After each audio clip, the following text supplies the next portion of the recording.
and today chapter 10's talk is called Simply Faith.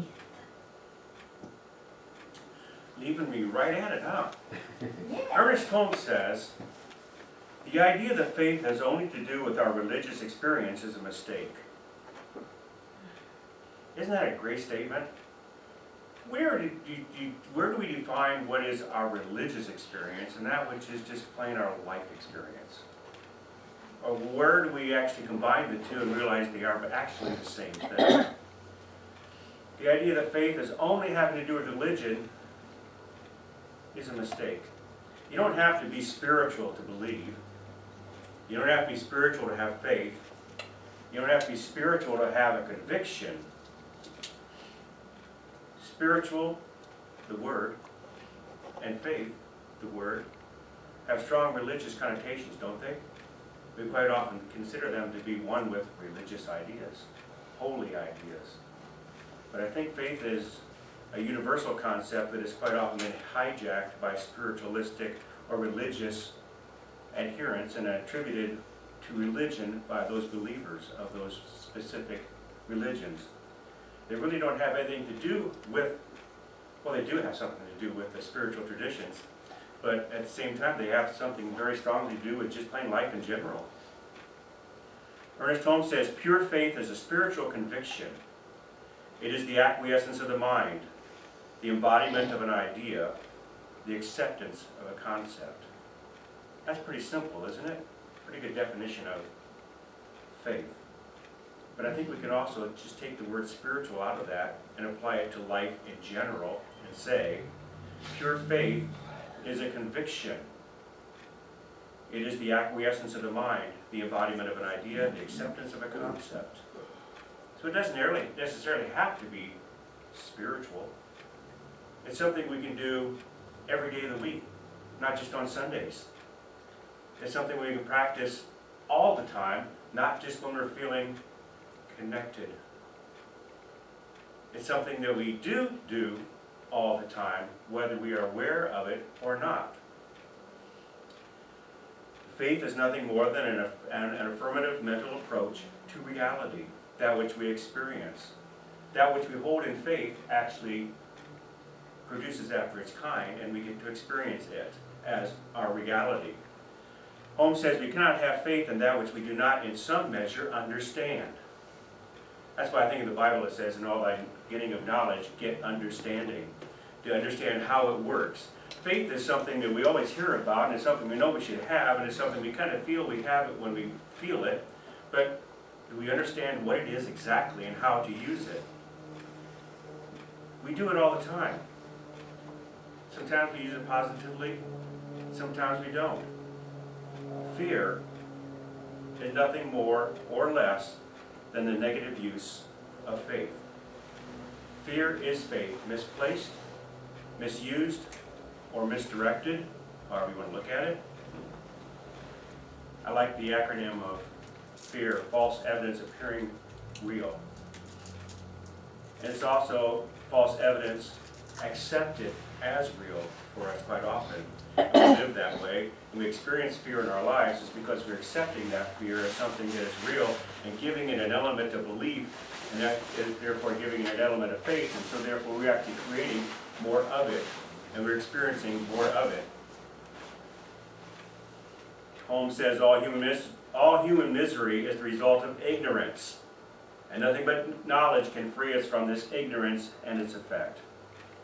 The simple knowledge that we're using our faith in a negative way to create negative experiences in our life is very valuable for us. We can reverse that idea simply by holding a positive idea and giving faith that idea instead. Holmes says there is no one who believes more in faith, more in prayer, or more in the necessity of the divine will being done than he who practices daily the science of mind.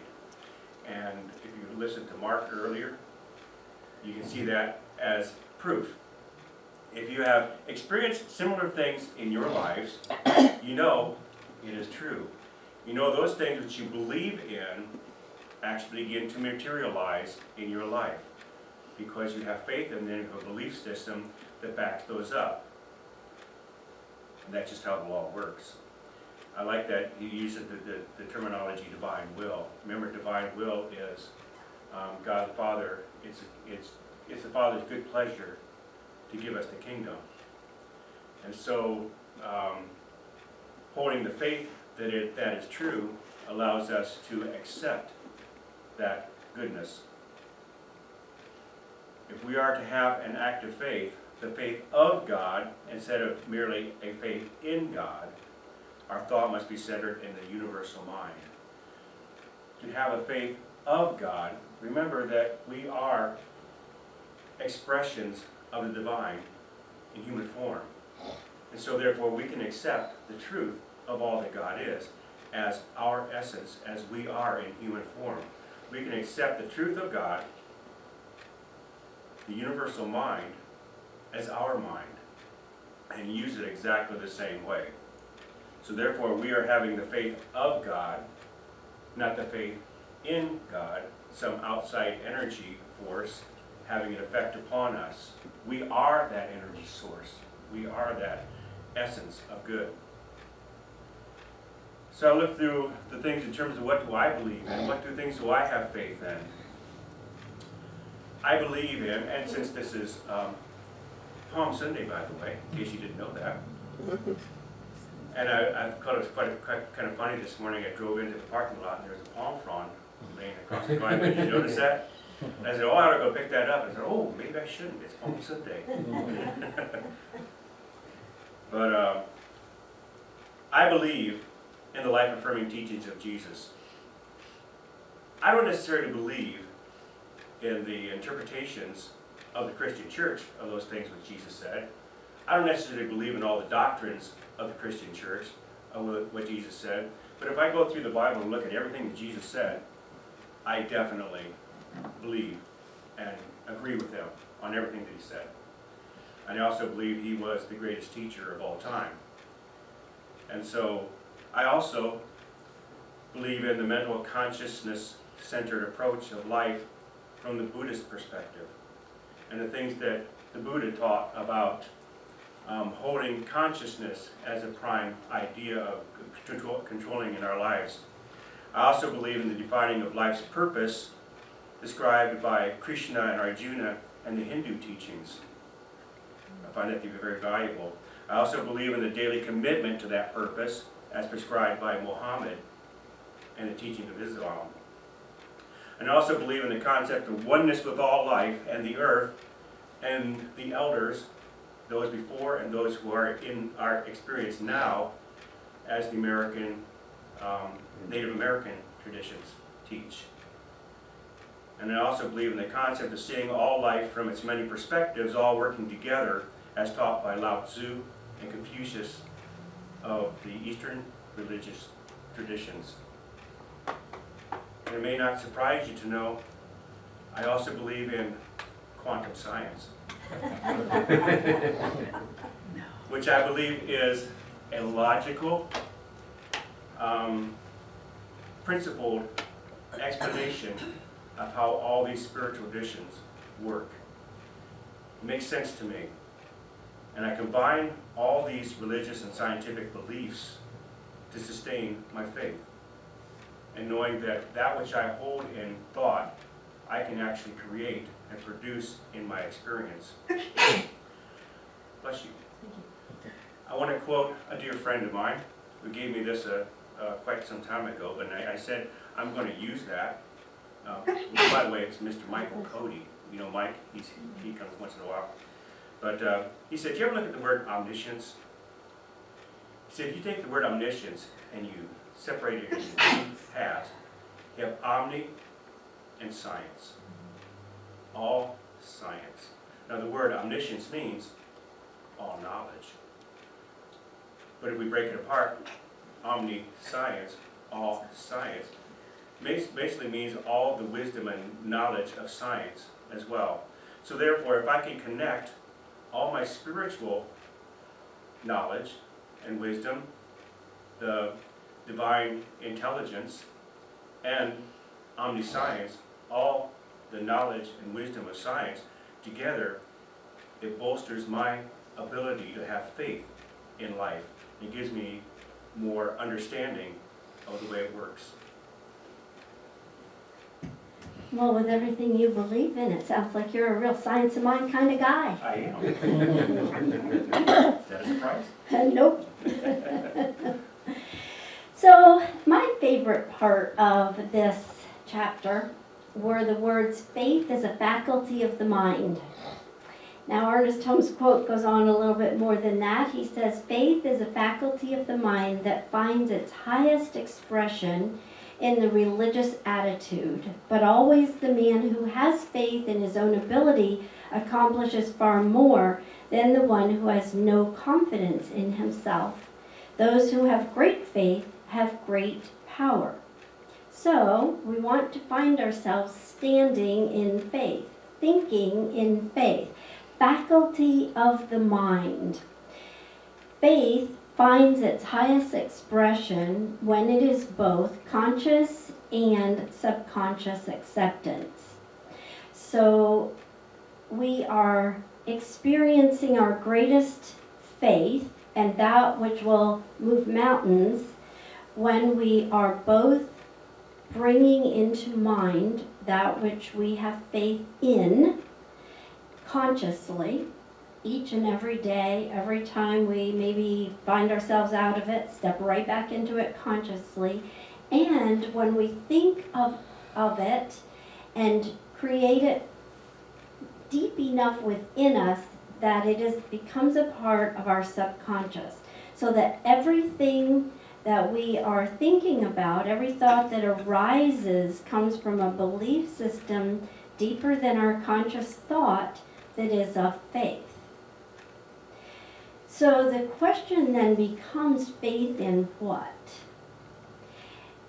And our faith is in the presence of an invisible principle and law which responds to each and every one of us both directly and specifically.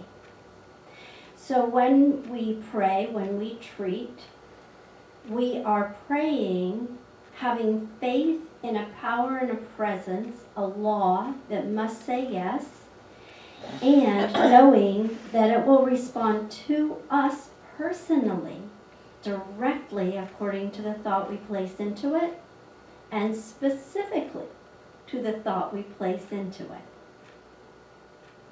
So getting real clear with exactly what it is that you desire to manifest is valuable. For me, this connects to our we believe statement that the highest God and the innermost God is one God. The highest God, all that God is, and the inner God of our knowing is one life, one essence. Another part of this, the original quote that I gave you is, one who has faith in his own ability accomplishes far more. So it would be wise for each of us to have faith in our abilities, yes? To not use words like, oh, I'm not really sure I can do that. And I would say that this faith in our own ability, to me it has something to do not just with what we perceive as our ability, but also what we have grown our faith and our awareness to be with our worthiness. I am noticing more and more, the older I get, how deeply our society lacks teaching of spiritual knowledge, of principles that cross all religions, and that teaches us subconsciously to operate from a place where we really don't feel worthy. And so I would invite each of us to come up with an affirmation that speaks to and states our own worth. If I am of God, then I must be 100% worthy. There's nothing in me, there's nothing about me or you that is lacking, that is deficient. We are provided all that we need. And anything that appears to be unworthy or unconfident within us is all about that subconscious speaking to us, telling us something that we believed years ago, and we're still carrying it around like a ball and chain. And we can release it at any opportunity through utilization of faith, the faculty of our own personal mind, knowing our own worth so completely and being so confident that we have faith in our own ability, because we absolutely have faith in God's ability. So do you want dominion over your own life? If you do, acquire a mental attitude of faith that the life force within you is now, fill in the blank. The life force within me is now whatever it is you desire. And you know, sometimes I think we go for the big ones first. And I think it will definitely build our confidence when we try something that's a little smaller than the big ones in our life. And have faith, such faith in God that that idea already is, that we are able to manifest it in our life. So what would a little one be? Let's say that I'm someone who procrastinates, which I'm generally not, so I'm not attracting this one to me at all. But just say that I am. Not now, anyway. Say that I am someone who procrastinates, and I desire to no longer do that. Well, if I have faith that God doesn't procrastinate, so neither do I, and I just start saying that, might it help? It might help. Well, we say treat and move your feet, and the move your feet means to take action. So instead of asking for the whole bag, I'm going to ask for just this afternoon. There is something on my plate that has been calling me to do it, and I've procrastinated, put it off, and I know it needs to be done, and I want it done. I just haven't gotten to it yet. So my faith is knowing, my prayer is knowing that that one thing is accomplished easily and effortlessly today. And I just keep saying that. Where's my little fill in the blank? I acquire a mental attitude of faith that the life force within me is now accomplishing this task easily and effortlessly this afternoon. And I say that until I know it. And when it's done, I feel empowered. I feel successful. And I know, ooh, it worked. It really worked. So now I'm going to take on tomorrow. Or I'm going to take on the next idea that I desire to achieve in my life. Feeling empowered allows us to feel a deeper bond within our faith. And always, always, gratitude. I am so grateful that this task has now been accomplished easily and effortlessly. There is a woman you may have heard of, Amy Grant, who is a Christian singer, and she writes in a book that I read called Guideposts, and it is a Christian book, and I maybe have to shift some of the words for myself from time to time, but I have learned to do that. And she tells a beautiful story about faith in her life, and it is when she took her husband to see a cardiologist, and the doctor told her at the end of their appointment that he felt like he needed to check her also. And she was quite surprised because she thought she'd been feeling great and she'd always had a high quality of life and exuberance. But she really trusted her cardiologist, and so she decided that she would take him up on that, and she would let him examine her and run the battery of tests that he wanted to.